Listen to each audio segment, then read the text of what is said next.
May I introduce Laurie Cardoza-Moore. Thank you, Alexandria.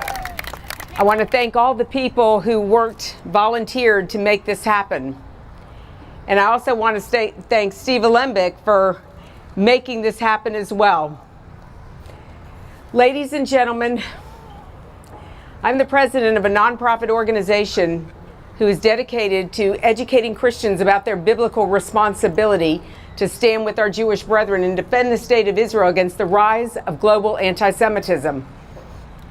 But never in a million years would I have thought that I would live to see the day that anti-Semitism has become evident within our government. Ilhan Omar, and in fact, those of you who have your smartphones, I want to encourage you. We have a petition on our website at PJTN.org. And I want you to pull out your smartphone and go to that website right now. The first thing you're going to see is a petition to remove Ilhan Omar. PJTN.org. Sign the petition. We have almost 33,000 signatures so far, and our goal is to have 100,000 to remove her. We are calling on her removal because of her anti-Semitic statements and because of her ties to the Muslim Brotherhood front groups CARE and Islamic Relief USA. As you all know, as a sitting Congresswoman, she went to Tampa, Florida to speak at an Islamic Relief USA event. They are an arm of the Muslim Brotherhood. Why isn't there an investigation to find out what her associations and her involvement is with these organizations? She is raising money, ladies and gentlemen, as a sitting Congresswoman. And she says the money is going to go to help, it's humanitarian aid, to help people in Yemen. Really? What people in Yemen is she raising money to fund? This is extremely dangerous. And what's even more appalling is that our government has not launched an investigation. Not only did she go there, but she went out to Los Angeles to speak at the Council on American Islamic Relations, another arm of the Muslim Brotherhood. And where is the investigation? We are also calling on the Attorney General to launch an investigation into her involvement. Ladies and gentlemen,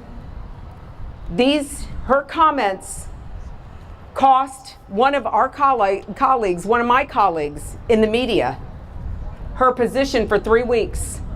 You all remember what happened to Justice Judge Janine. She asked a question challenging Ilhan Omar's loyalty to the United States of America and its Constitution. And what happened to our colleague? She was silenced for 3 weeks by a conservative network. We are losing our rights as Americans. We are being silenced and intimidated into silence. And we can't allow that to happen. Ilhan Omar, I hope you hear the statements that have been made, and also Rashida Tlaib today, because we're putting you both on notice, and AOC, you keep it up. And we're going to come after you too. But you have gone into the lion's den.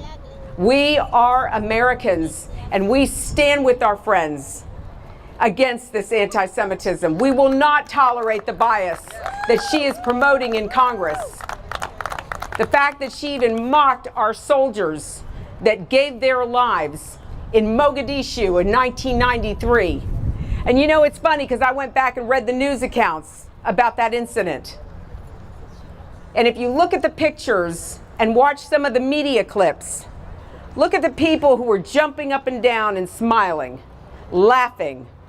It was children, Somali children, all within the age range of what Ilhan Omar would have been.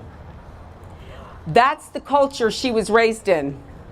Has she ever said thank you to America for rescuing her and her family, for giving her the opportunity that she's been given? No. all we hear is ingratitude.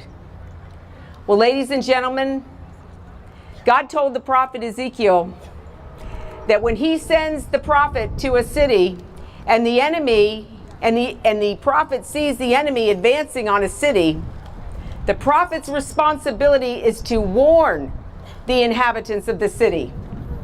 Because if any innocent blood is shed in that city, it will be required of that watchman.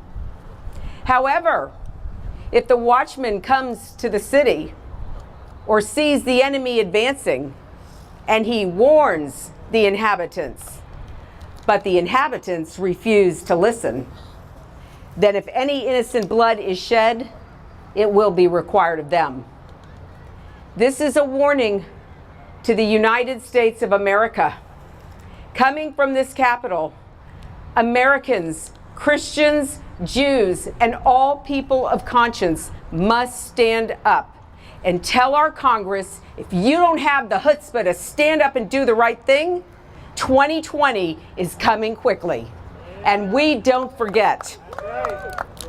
I want to close with a comment. This was a statement that Winston Churchill made, who was facing a formidable foe. He said, there comes a special moment in everyone's life, a moment for which that person was born. That special opportunity, when he seizes it, will fulfill his mission, a mission for which he or she is uniquely qualified. And in that moment, he finds greatness. It is his finest hour. Ladies and gentlemen, God raised us up for this hour, for such a time as this, and he put us in the United States of America. And he didn't bring us into the world 500 years ago or 1,000 years ago. He did it now.